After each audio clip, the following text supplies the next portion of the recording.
as Michelle said, among the other things that I've done along the way was to be president of SPISI some years ago, and one of my real agenda items at that time was to try to get the policy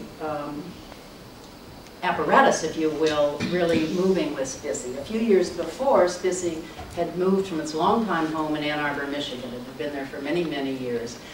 And it moved to Washington, D.C. And the goal in moving to Washington, D.C. was to really try to say, let's be closer to the center of the action as far as the place where policy is done. If we think we have some things to offer, wouldn't it be easier if all these Congress people and all the agency people are right down the street from where we are, rather than, you know, miles and miles away. Now, we know there's email, we know there's telephones, we know there's Skype, but nonetheless, in Congress, nothing beats going into the congressperson's office or their staff office and sitting down and talking to them, or holding briefings on the kinds of things that you think you have as a social scientist to offer to people who are struggling with making policy decisions. So we had moved to Washington a few years before, but it still wasn't clear exactly, okay, now that we're there and we bought a building and we're sitting there, what do we do? And so during that year that I was president, we really got I think the policy initiative kind of up front. We got council to approve establishing a standing committee on policy, and Maureen O'Connor, who I think will be here later, who's chair of the psychology program, agreed to co-chair that committee along with Meg Bond, who's up at University of Lowell. And the two of them did a great job, along with other people, of really trying to figure out what can we do, how can we do it, what apparatus can we develop, what connections can we make, what personnel do we have to get on board to accomplish this. So it's really nice to see it moving now in a way that is realizing some, certainly, of the goals that we had initially. There's always more work to be done. SPISI, like most good meaning organizations, is underfunded for what it could do if it had more money. But I think maybe Susan can confirm whether it's working from her eyes in Washington. But I think it really has started on its way. I want to stress, I don't know exactly how much time we have, but I want to stress just a couple of things in terms of the kinds of things I think that can contribute to policy. And there's a lot of ways of contributing to policy if you're a social scientist with concerns about issues that face our society. And these can range from very direct involvement in participant action research, which a number of the people here do. Michelle, I'm sure you'll get to talk to later about all the work that's going on here. Down a whole dimension to really basic research that at the time you're sitting in your laboratory or you're in some abstract kind of place doing some work which then gets brought to bear later on in research, or later on in policy or in decisions, whether they be policy decisions, Supreme Court decisions. There's just lots of evidence in our history of work from the beginning with Brown versus Board of Education. It was a case where we had some research and we applied it. We got the Supreme Court to hear about it, and it influenced the decision in Brown versus Board. More recently, I was involved, and not too recently at this point, but I was involved in PricewaterhouseCoopers, which was a gender discrimination case where a woman had not been promoted. And we, at that point, had a raft of research in social psychology on gender discrimination. And we could organize that, bring it to bear, write an amicus brief, and submit that to the Supreme Court. Also in a case that Ann Hopkins won, reversing the original decision. So there's a lot of ways that work can go on, and I think you'll have to choose your own path.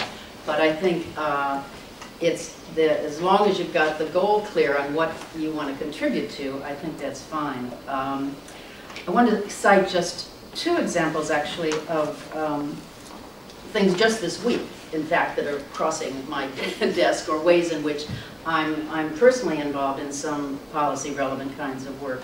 One is related to immigration. Michelle was nice enough to give a little PR push for my book, which, although it was a long time in the writing, I like it. So I was pleased to see it up there. But yesterday I was talking to Judith Tobias, who is the Marshall Fellow at SPISI now, about immigration. And we had about a 45-minute conversation, actually, and what she was trying to do is see what research is out there right now. What research can I use to go talk to all these Congress people? Because immigration policy which if you don't know much about it, it is a mess. It is really all sorts of bad policies put together in one single enormously bad policy currently. So, and Congress, and it's an interesting issue in some ways because it's not a Republican-Democratic issue as such. There are Republicans and Democrats on both sides of the things, and as a result, you didn't see much in the last election about immigration in the last campaign because neither side really wanted to touch it very much. So it stayed very much in the background of issues. And it hasn't been brought up now because, you know, there's a few things on the plate of the president these days. But the word is that it will be coming to debate in Congress right after the first of the year in a rather speeded up kind of way because everybody on both sides of the aisle wants something done about it before they start getting into the fall election campaign. So apparently it's going to be brought up, but it's going to be fast-tracked. And as a result, Judah needs really some information pretty quickly. So what we were doing on the phone was not generating ideas for research, although down the road there's certainly lots of things that need to be done. But we were really trying to see what is there available that relates to these issues that are of concern to these Congress people right now today. So that's a case of, you know, using the basic, or, you know, basic to applied dimension of research to try to apply it to some discussions that are going on. A second example, which is a much more involved in issues and doing the research right now, is relates to a consortium called the Consortium for Police Leadership and Equity, which Phil Goff, who is at UCLA these days, originally organized, and now involves police officers and social scientists from 12 cities, I think.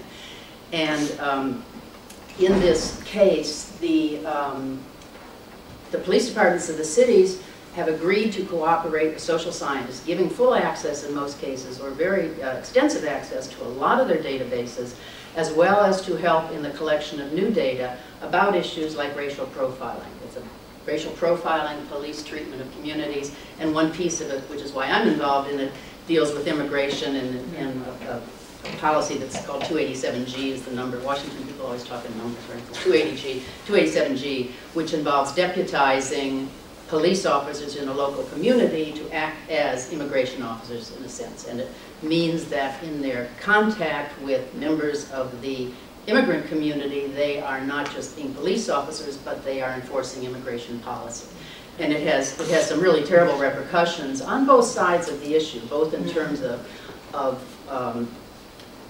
the immigrants not wanting to report crimes because they can't report a crime if they're going to have to be thrown in jail or their family's going to be thrown in jail or something like that.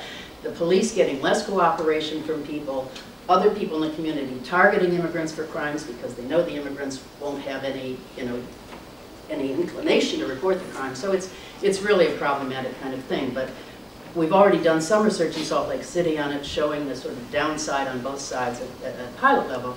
But there's a lot more going to be done. And then the wider issues are things of racial profiling. And with regard to that, I want to just mention one pitch.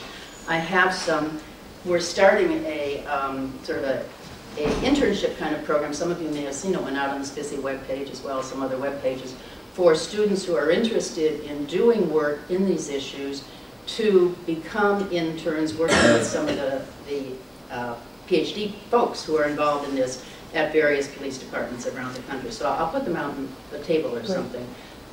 It's a beginning program. We're still working on it. It doesn't involve much money at the moment, but or any. but it's an opportunity to develop some connections and perhaps get involved in some research that might be of interest to some of you. So that's basically my comments today.